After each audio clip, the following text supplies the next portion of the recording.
ನಂತರ ಯಾವ್ದಾದ್ರು ನಿರ್ಧಾರಗಳನ್ನ ತೆಗೆದುಕೊಳ್ಬಹುದಾ ಅನ್ನುವಂತ, ಅಂದ್ರೆ ಪಾಸಿಟಿವ್ ನೆಗೆಟಿವ್ ಎರಡನ್ನೂ ಸಹ ಒಂದು ಸಮತೋಲನದ, ಅಂದ್ರೆ ಎರಡೂ ಬಂದಾಗ್ಲೂ ಸಹ ಯಾವ ರೀತಿಯಾಗಿ ಬ್ಯಾಲೆನ್ಸ್ ಮಾಡ್ಕೊಂಡು ಹೋಗಬಹುದು ಅನ್ನುವಂತ ಒಂದು ನಿಟ್ಟಿನಲ್ಲಿ ಚರ್ಚೆಯನ್ನ ಮಾಡ್ತಾ ಇದ್ದಾರೆ ಕಿರಣ. ಇನ್ನು MB ಪಾಟೀಲ್ ಆಗಿರಬಹುದು, ಯಾಕಂದ್ರೆ ಈಗಾಗಲೇ ಏನು ಸಚಿವ ಸ್ಥಾನ ಸ್ವೀಕರಿಸಿದ್ದಾರೆ ಎರಡನೇ ಹಂತದಲ್ಲಿ, ಸೊ ಅವ್ರಿಗೂ ಕೂಡ ಒಂದು ಅಸಮಾಧಾನ ಇದೆ, ನಮಗೆ ಇಂತಹ ಖಾತೆನೇ ಬೇಕು. ಸೊ ಏನು ಹೆಚ್ಚುವರಿ ಖಾತೆಗಳಿದ್ದಾವೆ ಈಗ ಆಲ್ರೆಡಿ ಇರೋ ಸಚಿವರ ಹತ್ರ, ಸೊ ಅವ್ರ ಹತ್ರ ಇರುವಂಥ ಪ್ರಬಲ ಖಾತೆಗಳು ಬೇಕು ಅಂತ. ಬಟ್ ಈ ಒಂದು ಖ್ಯಾತೆ ಮತ್ತಷ್ಟು ಶುರುವಾಗಬಹುದಾ? ಯಾಕೆಂದರೆ ಅವರನ್ನು ಕೂಡ ಸಮಾಧಾನ ಪಡಿಸಬೇಕಾಗುತ್ತೆ ಹೈಕಮಾಂಡ್ ಮತ್ತು ರಾಜ್ಯ ನಾಯಕರು. ಸೊ ಆ ನಿಟ್ಟಿನಲ್ಲಿ BC ಪಾಟೀಲ್ ಕೂಡ ಇದ್ದಾರೆ. ನನಗೂ ಶಾಸಕ ಸ್ಥಾನದಿಂದ ಸಚಿವ ಸ್ಥಾನಕ್ಕೆ ಅಪ್ಗ್ರೇಡ್ ಆಗ್ತಾ ಇದೆ, ನಂಬಿದ್ದೆ ನಾನು ಸಿದ್ದರಾಮಯ್ಯನವ್ರನ್ನ, ಆದರೆ ಆಗಲಿಲ್ಲ ಈ ಸಂದರ್ಭದಲ್ಲಿ ಅಂತ ಅವರು ಕೂಡ ಅಸಮಾಧಾನಿತರಾಗಿದ್ದಾರೆ.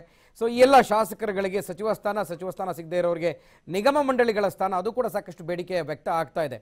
ಸೊ ಇದರ ಜೊತೆಗೆ ಎಲ್ಲ ಇವತ್ತಿನ ಸಭೆಯಲ್ಲೇ ನಿರ್ಧಾರ ಆಗೋದಕ್ಕೆ ಸಾಧ್ಯ ಇದೆ. ವೇಣುಗೋಪಾಲ್ ಇವತ್ತು ಸಭೆಯನ್ನು ನಡೆಸಿ ಇಲ್ಲೇ ಇರ್ತಾರಾ ಅಥವಾ ದೆಹಲಿಗೆ ವಾಪಸ್ ತೆರಳ್ತಾರಾ? ಇಲ್ಲ ಅಂತಂದರೆ ಇವತ್ತು ನಿರ್ಧಾರ ಆಗಲೇ ಇಲ್ಲ ಅಂದರೆ ನಾಳೆಯಿಂದ ಮತ್ತಷ್ಟು ಬೇರೆಯದ್ದೇ ರೀತಿಯ ಆಯಾಮವನ್ನು ಪಡ್ಕೊಳ್ಬಹುದು ಇವರ ಒಂದು ಅಸಮಾಧಾನ ಅನ್ನೋದು ಕೂಡ ಕಾಂಗ್ರೆಸ್ ನಾಯಕರಿಗೆ ಗೊತ್ತಿದೆ. ಈ ನಿಟ್ಟಿನಲ್ಲಿ ಕಾಂಗ್ರೆಸ್ನ ರಾಜ್ಯ ಮುಖಂಡರು ಯಾವ ರೀತಿಯಾಗಿ ಕನೆಕ್ಟಲ್ಲಿದ್ದಾರೆ ವೇಣುಗೋಪಾಲ್ ಅವರಿಗೆ ಅಂತ? ಖಂಡಿತವಾಗ್ಲೂ ಗುರುಪ್ರಸಾದ್, ಈಗಾಗ್ಲೇ ಏನು ಸಚಿವ ಸ್ಥಾನ ಈಗ ನೂತನವಾಗಿ ಆಯ್ಕೆ ಆದಂತಹ ನಾಯಕರಿಗೆ ಇಂಥದ್ದೇ ಖಾತೆ ಬೇಕು ನಮ್ಗೆ ಅನ್ನುವಂಥ ಒಂದಷ್ಟು ಪಟ್ಟನ್ನ ಒಂದಷ್ಟು ಜನ ಹಿಡಿದಿದ್ದಾರೆ ಅಂತ ಹೇಳಿದ್ರೆ ತಪ್ಪಾಗೋದಿಲ್ಲ. ಈಗ ಏನು ಪರಮೇಶ್ವರ್ ಎಕ್ಸಾಂಪಲ್ ಆಗಿ ಪರಮೇಶ್ವರ್ ಅವ್ರಿಗೆ ತಗೊಂಡ್ರೆ ಅವರ ಬಳಿ 3 ಖಾತೆ ಇದೆ.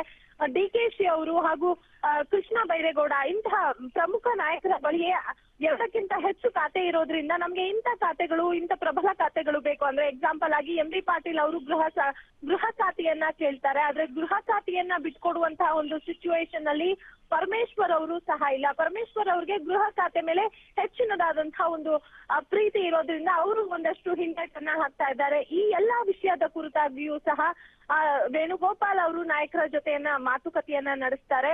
ಏನೇ ಆದ್ರೂ ಸಮ್ಮಿಶ್ರ ಸರ್ಕಾರದಲ್ಲಿ ಇಂತಹ ಒಂದು ಸಿಚುವೇಶನ್ ಎದುರಾಗುತ್ತೆ, ನೀವು ಎಲ್ಲದಕ್ಕೂ ಸಿದ್ಧರಾಗಿರಿ, ಮತ್ತೆ ಮುಂದಿನ ಸಲ ಮತ್ತೆ ರೀಶಫಲ್ ಆದ ನಂತರ ನಿಮ್ಗೆ ಸಹಾಯವನ್ನ ಮಾಡ್ತೀವಿ, ಯಾರಿಗೂ ಸಹ ಅನ್ಯಾಯ ಆಗೋದಿಲ್ಲ ಅನ್ನುವಂತಹ ಒಂದು ಭರವಸೆಯನ್ನ ವೇಣುಗೋಪಾಲ್ ಅವರು ನೀಡ್ತಾರೆ.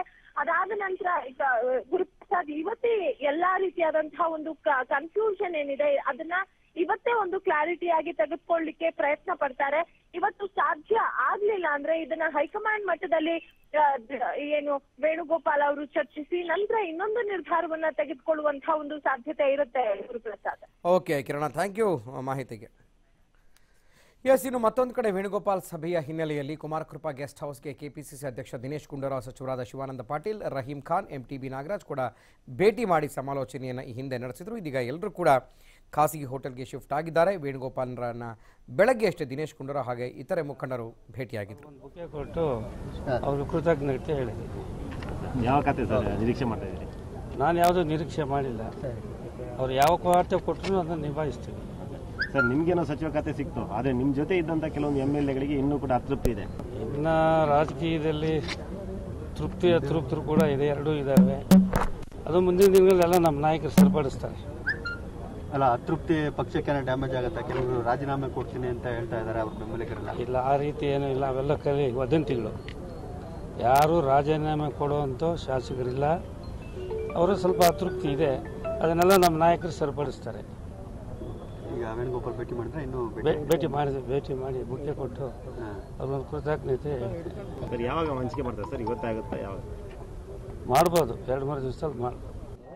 ಇಲ್ಲ, ಜಸ್ಟ್ ಭೇಟಿ ಮಾಡಿ ನಮ್ಮ ಹೈದರಾಬಾದ್ ಕರ್ನಾಟಕ ಏರಿಯಾ ಯಾವಾಗಲೂ ಸ್ವಲ್ಪ ಬಜೆಟ್ ಸಲಗೆ ತುಂಬ ಕಡಿಮೆ ಕೊಡ್ತಾರೆ, ಸ್ವಲ್ಪ ಆ ಏರಿಯಾ ನೆಗ್ಲೆಕ್ಟ್ ಆಗ್ತದೆ. ಅದ್ರ ಸಲಗೆ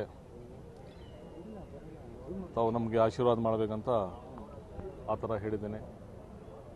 ಮತ್ತು ದಟ್ ಏರಿಯಾ ಒಂದು ಒಳ್ಳೆ ನಮಗೆ ಆಶೀರ್ವಾದ ಮಾಡಿದರೂ ನಾವು ಸ್ವಲ್ಪ ಒಳ್ಳೆ ರೀತಿಯಿಂದ ಕೆಲಸ ಮಾಡ್ಬೋದು ಅಂತ ಹೇಳಿದ್ದೆ. ಅದ್ರ ಬಗ್ಗೆ ಗೊತ್ತಿಲ್ಲ ಸರ್ ಏನಿದೆ ಅಂತ, ಬಟ್ ನಮಗೆ ಮಾಡಿ ಅಂತ ಅವರು ನನ್ನ ಮುಂದೆ ಹೇಳಿದ್ದಾರೆ. ಇವರು 3rd ಟೈಮ್ ಇದ್ದಾರೆ, ಇವ್ರಿಗೆ ಕನ್ಸಿಡರ್ ಮಾಡಿ ಅಂತ ನನ್ನ ಮುಂದೆ ಹೇಳಿದ್ದಾರೆ ಸರ್, ನನಗೆ ಸಪೋರ್ಟ್ ಮಾಡಿದ್ದಾರೆ ಸರ್. ಈಗ ನಿಮ್ಗೆ ಯಾವ ಖಾತೆ ನಿರೀಕ್ಷೆ ಮಾಡಿದೆ ಸರ್? ಯಾವ ಖಾತೆ ಬೇಕು? ಇಲ್ಲ, ತಮಗೆ ಗೊತ್ತಿದೆ ಸರ್, ನನಗೆ ಆಶೀರ್ವಾದ ಮಾಡಿ ಸರ್. ದಟ್ ನಮ್ಮ ಹೈದರಾಬಾದ್ ಕರ್ನಾಟಕ ಏರಿಯಾಗೆ ಸುಮಾರು ಸಲ ಫೈನಾನ್ಷಿಯಲಿ ತುಂಬ ನೆಗ್ಲೆಕ್ಟ್ ಮಾಡ್ತಾರೆ. ಆ ಏರಿಯಾಲಿಂದ ನಾವು ಒಳ್ಳೆ ಕೆಲಸ ಮಾಡ್ತೀವಿ, ತಾವು ಆಶೀರ್ವಾದ ಮಾಡಬೇಕಂತ ಹೇಳಿದ್ದೀನಿ ಸರ್. ಇಂಥದ್ದೇ ಖಾತೆ ಅಂತ ಕೇಳಿಲ್ಲ.